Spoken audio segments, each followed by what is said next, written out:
আজকে মজাদার একটি রেসিপি নিয়ে আসছি গাইস। আপনারা কেমন আছেন? আশা করি অনেক অনেক ভালো আছেন। আসলে আমরা গৃহিণী যারা আছি তাদের মানে একাই সব কিছু সামাল দিতে হয়। তাই আমি আজকে একাই মানে বেগুনগুলা কাটি দেখাইতেছি এক হাত দিয়ে।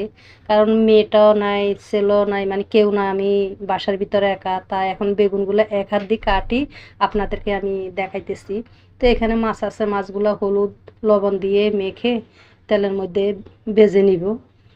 ভেজে তারপরে মানে আরেক গ্যাসে আমি কি করব, যে বেগুন দেখছেন এই বেগুনগুলো কেটে আমি সিদ্ধ করে নিব, ভালো করে সিদ্ধ করি চামিচের সাহায্যে সবগুলো একদম ফিনিশিং করে ফেলবো। ফিনিশিং করি এখানে আদা আর রসুন পেঁয়াজ একসাথে আমি ব্লেন্ডার করে নিছি। তারপরে এখানে হচ্ছে সর্ষে বাটা দিছি। তারপরে আপনার জিরা বাটা দিয়েছি, দিয়ে ভালো করে এগুলা তেলের মধ্যে একটু লাল লাল করে ভেজে নিব, যেন মশলার গন্ধ যেন না লাগে। এগুলো হচ্ছে জিরা বাটা। তো এই জিরা বাটা দিয়ে ভালো করে আমি এগুলা লাল লাল করে ভেজে নিব। তো এখানে এলাচি, ডালচিনি, কিছু শুকনো মরিচ, তেজপাতা দিয়ে আবারও আমি লেড়ে দিব। এগুলো হচ্ছে ধনিয়ার গুঁড়ি 1 চামচ দিয়ে আবারও লেড়ে দিব। লেড়ে দিয়ে তারপরে এখানে লাল মরিচ 1 চামচ,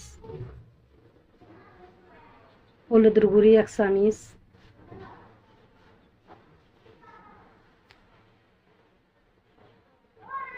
স্বাদ মতন লবণ দিয়ে ভালো করে লেড়ে দিব। লেড়ে দিয়ে একটু মানে একটু সময় নিয়ে কষা নিব মশলাগুলি। যত সময় নিয়ে আপনি মশলাগুলি কষাই নেবেন এতই আপনার তরকারিগুলো খুব মজা হবে, খুব স্বাদ হবে। তাই আমি একটু সময় নিয়ে আমি কষাই নিব, ভালো করে কষাই। তারপরে আমি যে বেগুনগুলো আমি চামিচের সাহায্যে ফিনিশিং করে নিছি এই বেগুনগুলো আমি দিয়ে দিব মশলার ভিতরে। দেখুন আপনারা, তো এই মশলার ভিতরে ভালো করে আমি একদম কষা নিব, যেন মানে পানি যেন না থাকে। তো এভাবে আপনারা মানে যদি রান্না করেন মানে অনেক অনেক মজা পাবেন, খুব ভালো লাগবে আশা করি। এই ভিডিও দেখলে আমি মনে করি ছোট বড় সবাইরে পছন্দ হবে, সবাই খুব ভালো লাগবে এই ভিডিও। বেশিরভাগ এখন তো আমাদের শীতকালে সবাই বাসায় রুটি পরোটা এগুলাই থাকে বেশি সকালবেলা।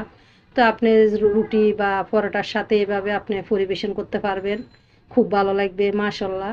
তা আমি তো গরম গরম ভাতের সাথে খেয়ে এখন আপনাদেরকে পরিবেশন করি দেখাইতেছি ভিডিও কেমন হইতেছে আপনারা দেখুন। মাশাল্লাহ অনেক অনেক মজা হয়েছে। তো ভিডিও যদি আপনাদের থেকে যদি ভালো লাগে প্লিজ আপনারা লাইক কমেন্ট শেয়ার করে দিবেন, সাবস্ক্রাইব করতে ভুলবেন না। ফেসবুক পেজে ফলো দিয়ে সাথে দেখবেন। দেখুন আপনারা কত সুন্দর কালার, মাশাল্লাহ। আল্লাহ হাফেজ।